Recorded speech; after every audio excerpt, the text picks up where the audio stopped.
Hey everyone, I just wanted to come on here and make a video on Black Clover. I previously made a video going over my Bleach Volume 2 rebuild for Green Toshiro. Since I finally got product for Black Clover, I was able to test out my Dark Triad deck at my locals. So I'm going to be going over the deck build for Dark Triad. I made Dark Triad and Black Bulls out of purple, and I was unsure what I wanted to play. I did test out both, and I found that Dark Triad worked better with my playstyle. So I'm going to be going over that build, and I really only make deck builds based on my playstyle, just from what feels comfortable with me. Um, these aren't like the best crazy decks in the Union Arena meta. But these are just what works best for me and what I have a good time playing with. And hopefully I can give you some insight on what works best for you guys also. So the Black Bulls just felt too forced for me. I really wanted to like the deck, of course, because you know, it being Asta and all the rest of the crew. So um, I I felt myself gravitating towards the Dark Triad more. I did also make a Noel event deck. So this is Noel without the Asta. This is Noel and Mimosa together with Laura Lepechka. Um, So I haven't tested this one out yet. I did make a build for it. I plan on testing it. So hopefully I can also make a video on that soon. But today we are going to be going into my Dark Triad build.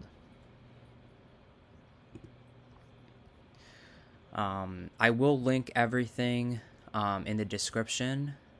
So let's make this full screen and we'll go over what the idea of this deck is.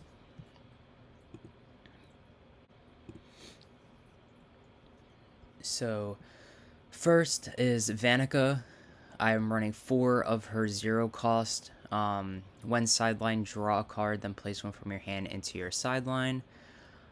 The whole idea of this deck is to try to mill yourself out, so you want to have no cards left in your deck, and if you have this site here on your back line, so at the end of your attack phase, if you have no cards in your deck and 3 or more Dark Triad affinity cards with unique card names on your field, you win the game. So that is the whole point of this deck.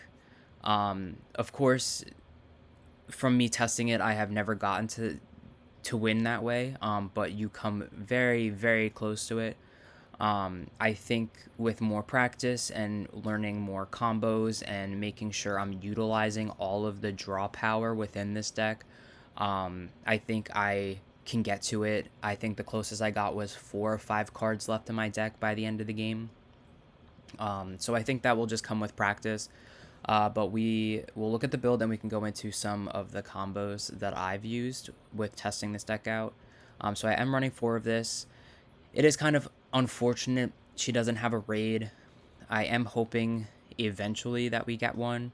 But this is one of the cards that will allow you to draw. So you want to utilize this card by pushing it up to the front, kind of like Muzan, where you want stuff in your sideline. With this, you want to push it up, use it as a blocker, and then when you get sideline, you draw a card. So that just adds to the draw power of this deck. This is the other Vanica card. I believe, yep, I'm running 4. Most of these are 4, except for the Dante. These are like the higher cost of the deck. Right now it runs good. I don't think I would make any changes. But as I play it more, we'll see. And of course, I'll make an updated video on that. This is the color of the deck. So when played, draw 2 cards, then place 1 card from your hand into the sideline. So you got more draw power there. And then when sideline, play up to 1 purple card with 2 or less required energy, 1 AP cost, and Dark Triad or Devil from your hand set to resting on your field. So once again, you want to play this and use the draw power. Then you want to push it up and sideline when you sideline this card, and then you are able to play another card. So that is 4 of the Vanica. Then we have 4 of the Zero Zenon. This is a nullify impact and used as a raid target for his raid. So I'm running 4 of that. Next, we have the 1 cost Zenon. When sideline, looked at the top 3 cards of your deck, reveal up to 1 Dark Triad or Devil, and add it to your hand. Replace the remaining back into the bottom of your deck. The only reason why this card kind of is annoying is because you have to put the cards back to the bottom of your deck. It would be nice to put them in your sideline after you searched.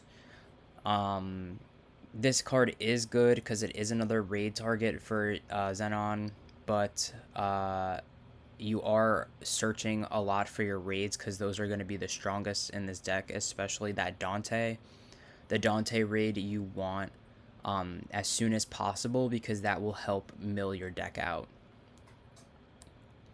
So I am running 4 of this Zenon, and then next I am running 4 of the 3 energy Zenon. When played, you may sideline 1 other character on your field. If you do, draw 2 cards.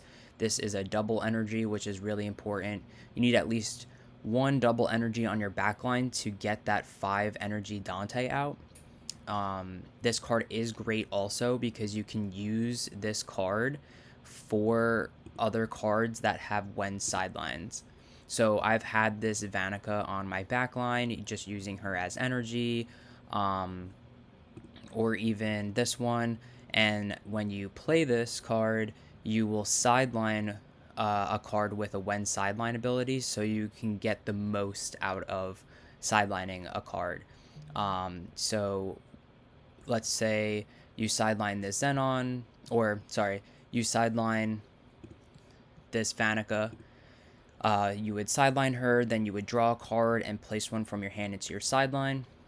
Then after that, you would draw 2 cards off of this Zenon. So in that one play, you are drawing 3 cards.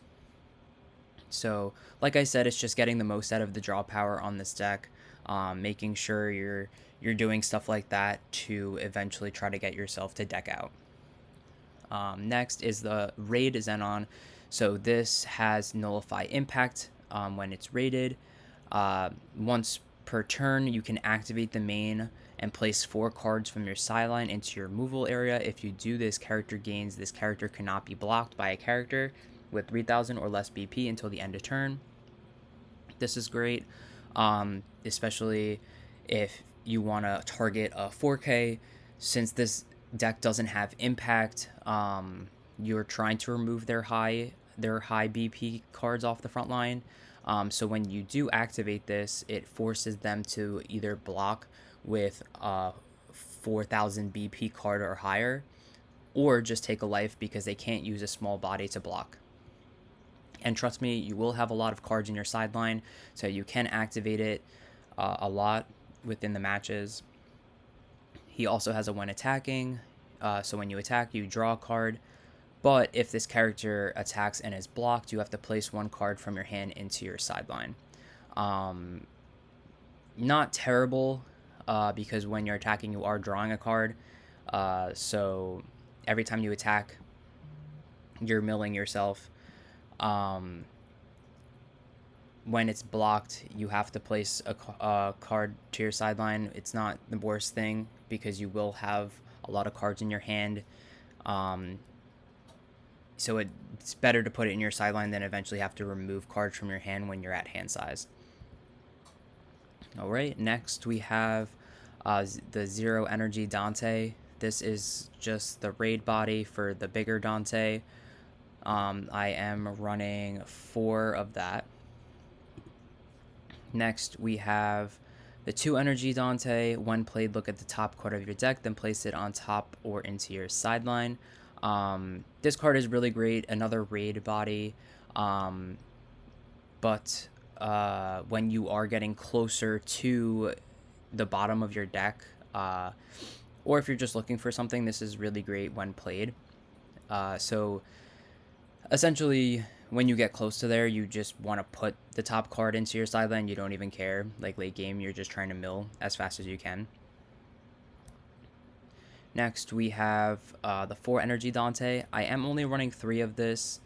I think it's appropriate. It's not the worst card. You can raid on it, but you most likely won't want to, because when you activate its main, you place 4 cards from your sideline into your removal area. If you do, choose one of the following. This character gains damage 2 until end of turn, or this character gains double block and nullify impact. So late game, if you're trying not to get hit with impact, you would choose the double block. Early game, damage 2, just so you can remove some stuff off your opponent's front line. So I am running 3 of this. And then I am also running 3 of the Dante raid. This card would be one of the cards I would consider bumping up to 4 and maybe bumping something down to a 3. It is 5 energy though. It's the highest cost in this deck. It's not terrible to get to. It is really important though, because when you attack, you're placing the top 2 cards of your deck into your sideline. When played, you're choosing 2 characters on your opponent's front line, and they lose 1,000 until the start of your next turn. So they're losing 1,000 when you're attacking and when they're attacking. So that's really great when played. And then when attacking, you're milling yourself as much as possible. So if you have more than one of these on your front line, you're putting at least 4 or 6, depending on how much you have up there, into your sideline each turn. So that's really great. And then next is the AP Razor. Choose 2 of your AP cards and switch them active. So I'm running 4 of those. And then this is your special for the Dark Triad, Presence of the Demon King. This special is interesting. You choose 1 character on your opponent's front line. It loses 3,000 DP until the start of your next turn. But if Dante is on the field, you choose one of the following. You can either sideline a 4K instead, or draw a card. So that's really great.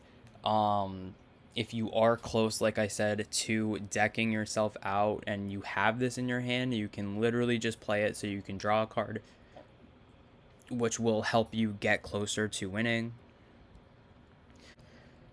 Besides needing this card on your backline to win the game, I do also really like having this card just because it is a double energy generator. So you can set this on your backline.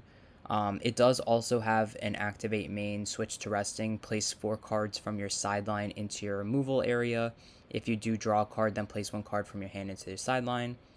So you can only activate 1 of these if you are running 2 on your backline. But if you have 2 on your backline, you have 4 energy at all times, which is really great. And you do get draw power from this. So overall, really great card to have and to play. Well, you need it if you want to mill yourself out. So yeah, this is my Dark Triad build. Like I said, I might do some slight changes with how many I'm running of some cards, as I still keep playtesting it and hopefully eventually do win from decking myself out. I will update it depending on if I do make any changes. But yeah, thank you for watching. If you have any comments about this deck, or if you have any suggestions on what I should run differently, leave a comment down below, and I will link the deck to the description. Thanks for watching, and see you on the next one.